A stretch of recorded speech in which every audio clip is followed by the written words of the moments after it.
అంటే పేదల ఇల్లు కూలుస్తారట, పెద్ద పెద్ద బడా కంపెనీలకు ఆ భూములు కేటాయించి అక్కడ సుందరీకరణ పేరు మీద రియల్ ఎస్టేట్ వ్యాపారం చేస్తారట. ఈ ముఖ్యమంత్రి గారు రియల్ ఎస్టేట్ మీద ఎక్కువ దృష్టి పెట్టిండు. ఫార్మా సిటీకి కేసీఆర్ గారు 15,000 ఎకరాల భూమి సేకరిస్తే ఫార్మా సిటీని పక్కన పెట్టి అక్కడ రియల్ ఎస్టేట్ 4th సిటీ అని రియల్ ఎస్టేట్ బ్రోకర్ గా అవతారం ఎత్తిండు ముఖ్యమంత్రి గారు. ఆడ ఫార్మా సిటీని 4th సిటీ అంటాడు. ఈ మూసీ సుందరీకరణ పేరు మీద ఇక్కడ బడా బడా కంపెనీలు తెచ్చి ఇక్కడ కూడా రియల్ ఎస్టేట్ వ్యాపారం చేస్తున్నాడు. అసలు డిపిఆర్ కే 1,500 కోట్లట. ప్రపంచంలో ఎక్కడన్నా విన్నామా? ప్రాజెక్టుకు 1,500 కోట్లంటే విన్నాం కానీ మూసీ ప్రాజెక్టు డిపిఆర్ కే 1,500 కోట్లు పెట్టి డిపిఆర్ చేయిస్తాడట. అంటే నువ్వు 1,500 కోట్లు పెట్టి డిపిఆర్ చేయిస్తా అంటున్నావు, కనీసం 150 కోట్లు పెట్టి పేద పిల్లలకు మందులు ఇవ్వడం చేత కాదా? పేద ప్రజలకు ప్రభుత్వ దవాఖానలో మందులు ఇవ్వడం మీద ఎందుకు దృష్టి పెట్టావు? నువ్వు ఎస్సీ ఎస్టీ బీసీ హాస్టల్లో అన్నం పెట్టడం మీద ఎందుకు ఆలోచించావు? ఇవాళ 9th 10th ప్రభుత్వ స్కూళ్లలో 9వ తరగతి 10వ తరగతి చదివే పిల్లలకు 7 నెలల నుంచి మధ్యాహ్న భోజనం యొక్క బిల్లులు రాక అన్నం పెట్టుడు కూడా ఇబ్బంది అవుతా ఉంది.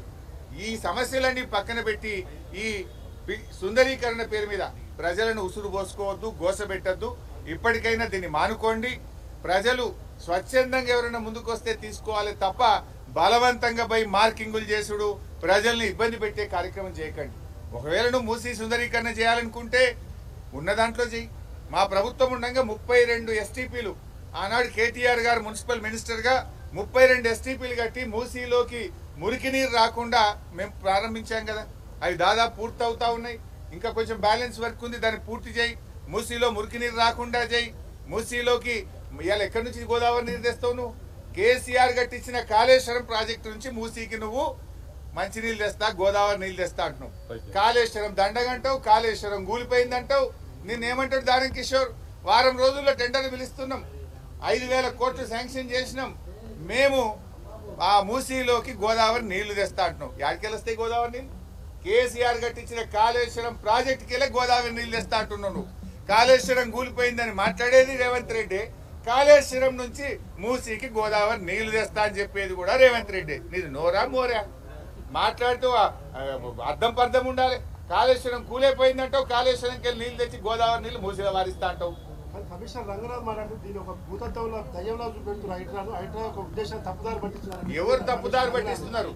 రంగనాథ్ గారు, మేము వాళ్ళ దగ్గర పోలే, ప్రజలే తెలంగాణ భవన్ ను అడ్రస్ వెతుక్కొని ఆటోలు తీసుకొని తెలంగాణ భవన్ కు వచ్చి మమ్మల్ని కాపాడండి, ఈ రేవంత్ రెడ్డి ఒక తుగ్లక్ లాగా వ్యవహరిస్తున్నాడు, ఈ పిచ్చి ప్రభుత్వం నుంచి మమ్మల్ని కాపాడండి అని ప్రధాన ప్రతిపక్షంగా ఈ రాష్ట్రాన్ని 10 ఏళ్లు పాలించిన కేసీఆర్ నాయకత్వం బాగుండే, కేసీఆర్ ఉండగా మమ్మల్ని మంచిగా చూసుకున్నాడు, ఈ రేవంత్ రెడ్డి వచ్చి మమ్మల్ని నిద్రపోనీయకుండా చేస్తున్నాడు, ఏ రాత్రి ఏమైతుందో మాకు తెలియకుండా గుండె ఆగిపోతుందా, కళ్ళు తెరుస్తామా తెరవమా అన్నంత బాధ ఉన్నది అని వాళ్ళు వచ్చి ఇక్కడికి కన్నీళ్లతో చెప్పుకున్నారు. మమ్మల్ని కాపాడండి అని చెప్పారు.